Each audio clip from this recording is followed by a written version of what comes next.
બીજા મુદ્દાની વાત કરીએ તો ગાંધીનગરમાં દૂષિત પાણીના કારણે ફાટી નીકળેલા ટાઇફોઇડના રોગચાળાએ સમગ્ર શહેરને હચમચાવી દીધું છે। એક બાળકનું શંકાસ્પદ મોત અને 2 બાળકોની ગંભીર હાલત વચ્ચે હાલ 152 થી વધુ દર્દીઓ સારવાર હેઠળ છે, જેમાંથી 50 દર્દીઓના રિપોર્ટ પોઝિટિવ આવ્યા છે। સ્થિતિ એટલી ગંભીર બની છે કે સિવિલ હોસ્પિટલમાં બેડ ખૂટી પડતા તંત્રને તાત્કાલિક વધારાનો વોર્ડ શરૂ કરવાની ફરજ પડી। બાળ વિભાગમાં દર્દીઓનો ઘસારો સતત વધી રહ્યો છે, પરંતુ સૌથી મોટો સવાલ એ છે કે પીવાના પાણીમાં ગંદકી ભળવાની ઘટના સામે તંત્ર અગાઉથી કેમ સાવચેત ન થયું। એક તરફ શહેરમાં જીવલેણ રોગચાળો ફેલાઈ રહ્યો છે, લોકો ભયમાં જીવી રહ્યા છે, તો બીજી તરફ ગાંધીનગરના મેયર સહિતના પદાધિકારીઓ ક્રિકેટ રમવામાં મશગુલ હોવાના દ્રશ્યો સામે આવ્યા। ટાઇફોઇડના કહેર વચ્ચે શું ગાંધીનગરની જનતા ખરેખર રામ ભરોસે છે કે કેમ તેને લઈને પણ અનેક પ્રશ્નો ઊભા થઈ રહ્યા છે અને આવા અનેક દ્રશ્યો સામે આવ્યા કે હવે જે ગાંધીનગરના મેયર છે અને જે પદાધિકારીઓ છે તે ભાવનગર ખાતે મેચ રમવા માટે પહોંચી ગયા છે। ટાઇફોઇડના લક્ષણો પણ અનેક પ્રકારના હોય છે, જેમાં WHO મુજબ અનેક પ્રકારના જે લક્ષણો છે તે પણ સ્ક્રીન પર આપ જોઈ રહ્યા છો। ટાઇફોઇડના લક્ષણોમાં સ્નાયુમાં દુખાવો, સૂકી ઉધરસ, ઉલટી અથવા ઝાડાના અનેક પ્રકારના લક્ષણો જોવા મળે છે।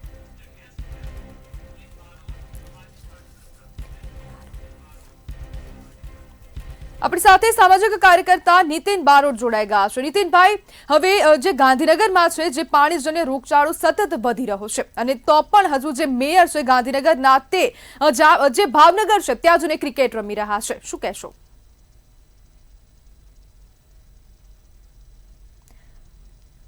જી નીતિનભાઈ। હેલો, યસ નીતિનભાઈ, આપને અવાજ આવે છે?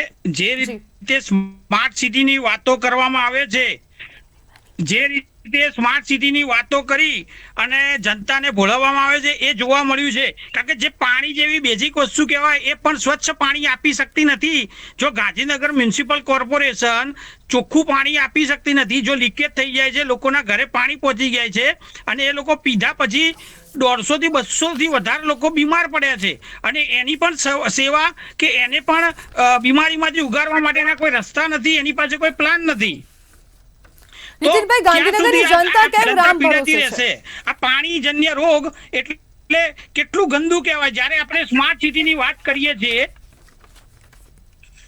નીતિનભાઈ, ગાંધીનગરની જનતા કેમ રામ ભરોસે છે? વારંવાર હવે આવા પ્રકારના જે ટાઇફોઇડ જેવા જે ગંભીર રોગ છે તે ફેલાઈ રહ્યા છે, છતાં પણ કેમ કામગીરી નથી થતી? પાણી, દૂષિત પાણી જો લોકોના ઘરે પહોંચી જાય તો ક્યાં સ્માર્ટ સિટી રહી? ડોક્ટરો પણ એનો રિપોર્ટ કાઢીને બતાવી નહીં શકતા, એ બી ખોટા અર્થઘટન કરે છે કે ટાઇફોઇડ થયો છે, કોલેરા થયો છે, પણ જે મરી ગયું બાળક મરી ગયું, 7 વર્ષનું બાળક પાણી પીને મરી ગયું, હજી ઘણા લોકો મરી શકશે, પણ સરકાર આની વાટ જોઈ રહી છે, એ લોકોને બચાવી નથી શકતી।